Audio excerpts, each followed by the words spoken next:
Hello guys, ladies and gentlemen, I'm here with Sam Wainwright. He's with the Friends of Palestine and does some of the organising here. And tell the people listening why are we here?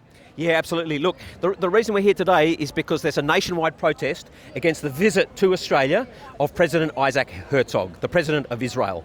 And we think it's totally inappropriate that someone who is being directly indicted for incitement of genocide and the head of state of a state that is accused of perpetrating a genocide should be invited to this country. I mean, it makes no sense whatsoever to mark the horrible massacre that had happened at Bondi, been inviting someone like him to Australia. And the other thing we should bear in mind as well is that Israel does not speak for all Jews in any case. So the notion that we have to have him of all people, come to Australia to in some way respond to the Bondi massacre makes absolutely no sense, and it goes against the supposed logic of the invitation, which was all about social cohesion and harmony. Well, this does the exact opposite. Why would you bring someone who is going to be so controversial? And also, the government claims that Herzog is going to bring comfort to the Australian Jewish community. As I said, not all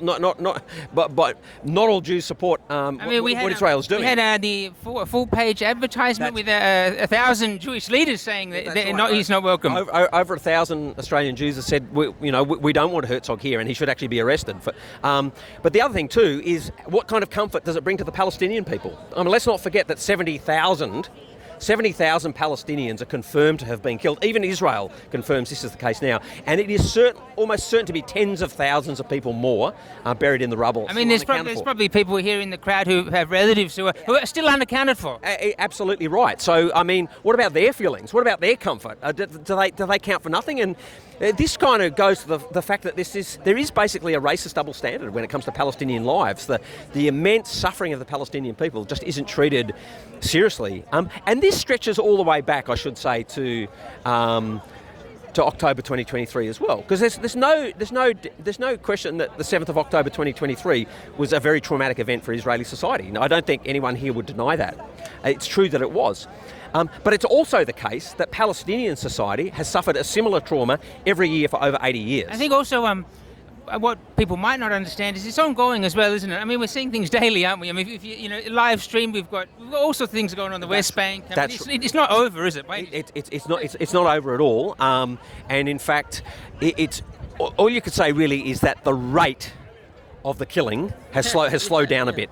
Just enough to take it off the front pages of our newspapers, but the genocide is continuing. And so let's not forget that Israel still controls over 50% of the Gaza Strip. So it hasn't withdrawn from Gaza, and it still maintains complete authority over Gaza and is still killing people every day. We've got the customs lines where people can leave but they can't come in. I mean, isn't that ethnic cleansing itself? That's right. Well, I mean, Israel's project is not at all disguised. Ethnic cleansing is Israel's objective. It's stated, it's clear, it's not hidden. And by ethnic cleansing we mean sort of removing people so that land can be taken essentially. That's right.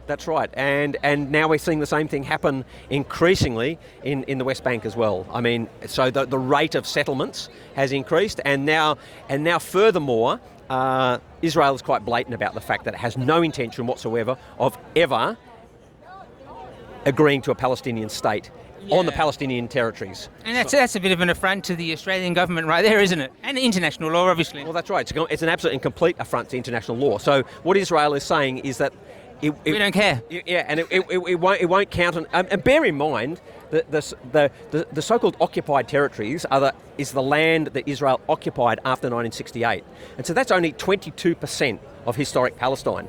So Israel is basically saying, no, you can't even have that.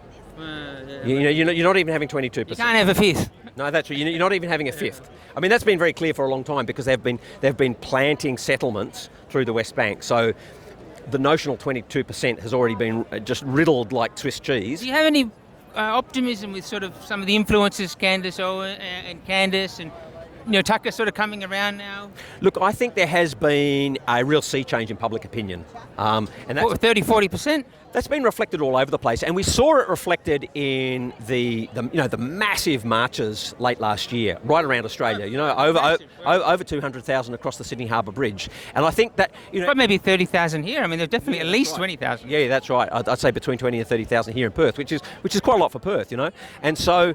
And the scale of the genocide could not be denied. And we don't even know how big it is, really, do we? I mean, 70,000 admitted. That's right. But it's surely double that, But what is really annoying and what we cannot stand for is the fact that the supporters of Israel in the Australian media and Parliament have attempted to use the Bondi massacre. They've attempted to weaponise that against the Palestinian Solidarity Movement. Like, literally, before bodies had even been cleared away, they were attempting to blame our peaceful mass movement for somehow causing or inflaming or contributing to the Bondi massacre. And there is just simply no evidence of that whatsoever. It's absolutely not true. I mean, the two murderers, the two gunmen, I mean, individuals, are individuals, and from what they had no association with the Palestine Solidarity Movement whatsoever.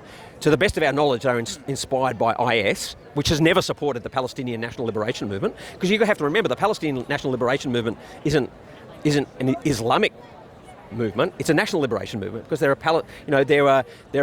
both Muslim and Christian Palestinians, and historically Jewish. Well, basically seeking what was kind of said in the Balfour Declaration, and even the creating the state of Israel wasn't supposed to push the Palestinians off the earth, was it? No, exactly right. So it's but this is the logic of an aggressive colonial settler project like Israel. And look, us in Australia, we should never we shouldn't be smug about it as well. We should appreciate the fact that Australia is also a colonial project, right. wasn't it? And Israel would love to accomplish what British colonialism accompanied, where Indigenous people are less than 4% of the population, and there is not meaningful land rights over most of the country. So, in that sense, Australia sets a bad example. And that, I think, that puts an extra obligation on Australians. Now, you do get some Aussies say, but it's over the other side of the world. What can we do? All this sort of stuff. Why are you trying to bring overseas problems here? I think Australians were in Palestine before Palestinians were in Australia. Well, and that narrative gets the things back to front. I mean, Australia maintains bilateral military ties with Israel, so Israel is part of the problem. We are involved, so it's not us bringing the problem to Australian shores. No, we're trying to say to the Australian government, stop being part of the problem. Yeah, absolutely. Yeah. I won't keep Sam forever because he's got some work to do, but thanks for talking, man. This is Sam Wainwright. Very good, man. Good on you. Great to speak to you again. Free Palestine.